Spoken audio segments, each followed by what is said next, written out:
Isang madilim na kwarto na may liwanag ng buwan ang sumilip sa mga kortina.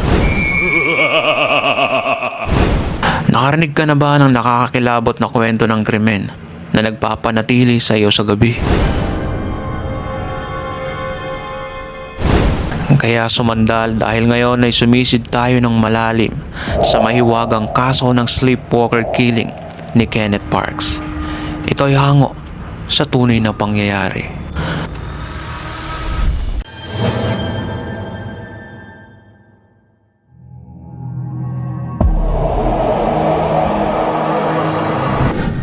Naglipa na ang mga katanungan sa ating isipan.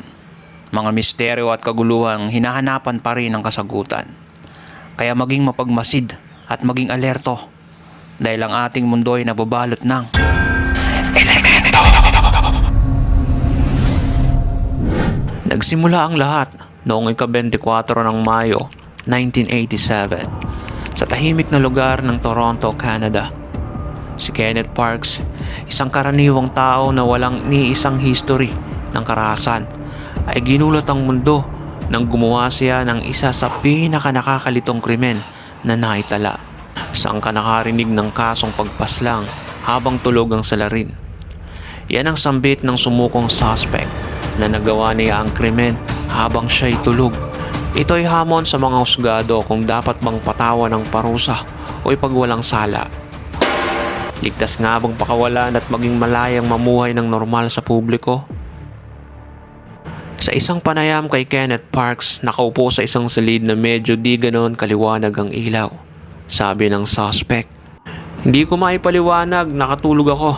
Ngunit napakalinaw at totoo na parang wala akong kontrol sa aking mga aksyon." Ipinakita ng pananaliksik na ang sleepwalking na kilala rin bilang somnambulism ay nakakaapekto sa humigit kumulang 4% ng mga nasa hustong gulang. Ngunit para kay Kenneth Parks, ang sleepwalking ay humantong sa isang hindi maisip na trahedya. Isang gabi sa malalim na pagkakatulog, biglang bumangon si Parks sa kanyang kama.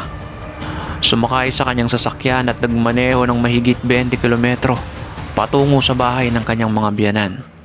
Kalmadong naglalakad si Park patungo sa bahay. Itinago ng madilim na gabi ang masamang intensyon na nasa ilalim ng sleepwalking episode ni Parks. Pumasok siya sa bahay, hawak-hawak ang isang tire iron o bakal na ginagamit sa gulong. Napag-alaman din na may kutsilyo rin siyang gamit. Tulog na inatake niya ang kanyang dalawang biyanan. Binawian ng buhay ang biyanan na babae na si Barbara Ann Woods, habang sugatan naman si Dennis Woods na asawa nito. Himalang nakaligtas si Dennis kahit nasakal at may iilang saksak sa katawan. Ganun pa man ay nag-iwan nito ng trauma sa kanya at distress rin sa pamilyang malapit sa kanya dahil baka mangyari ulit ito.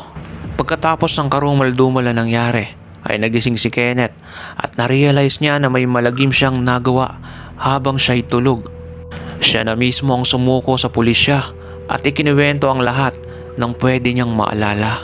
Ayon sa isang officer, noong conscious na ang salarin, grabe ang patak ng dugo mula sa sagutan na kamay ni Kenneth. Dagdag pa ng officer na parang walang baka sa muka o hindi man lang nakaramdam ng sakit mula sa kanyang mga sugat. Isa ito sa ginawang anggulo ng lawyer ni Kenneth para siya ay mapawalang sala. At ito'y tatalakayin natin mamaya. Ang mga paglilitis sa korte na sumunod ay pumukaw sa atensyon ng marami.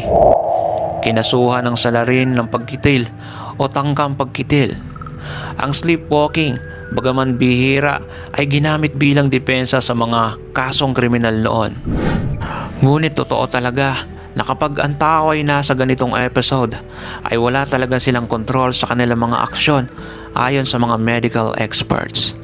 Nag-imbestiga ang mga detective at isa sa mga nasilip nilang anggulo ay ang pattern kung gaano kalaki ang mga pinsala sa mga kagamitan sa loob ng crime scene. Sa buong paglilitis, pinapanatili ng kampo ni Kenneth Parks ang kanyang pagiging inosente. Pahayag rin ng psychologist dito na ang sleepwalking ay isang komplikadong pag-uugali na nangyayari sa panahon na malalim ng pagtulog. Ito ay pinaniniwalaang trigger sa isang kombinasyon ng genetic, kapaligiran at psychological reason. Matapos suriin mabuti ang mga ebidensya at opinyon ng mga eksperto at investigador, nakapagdesisyon ng hurado na ang hatol na ikinagulat ng lahat. Pero hindi naging madali yon dahil inabot ng ilang taon bago na itahi-tahi at makamit ang resolusyon. Desisyon ng hurado sa nasasakdal na si Kenneth Parks ay palayain dahil siya ay hindi nagkasala sa pagkitil o tangkang pagkitil. Ang bukod tangi lamang na nakitang motibo ng mga pulisya kay Ray Parks ay ang walang kontrol nito sa sugal at napag-alamang naglustay ito ng pera mula sa sarili niyang pamilya. Ngunit hindi ito sapat. Ngunit sambit ng mga eksperto na may history na talaga ng sleepwalking si Parks, kaya yun ang isa sa mga naging matibay na basehan ng hurado. Nakaiwas si Dennis Parks sa habang buhay na pagkakakulong at hindi rin siya nasentensyahan para i-detain sa isang psychiatric hospital dahil hindi siya kinukonsiderang isang baliw. Pero meron mga ekspertong sumusuri sa kanya parati at ayon sa report ay hindi na muling nangyari ang sleepwalking episode ni Parks. Lumabas lang siya sa courtroom bilang isang malayang tao. Ang kasong ito ay nagpasiklab sa interes ng mga mambabatas pati na rin sa mga psychologists.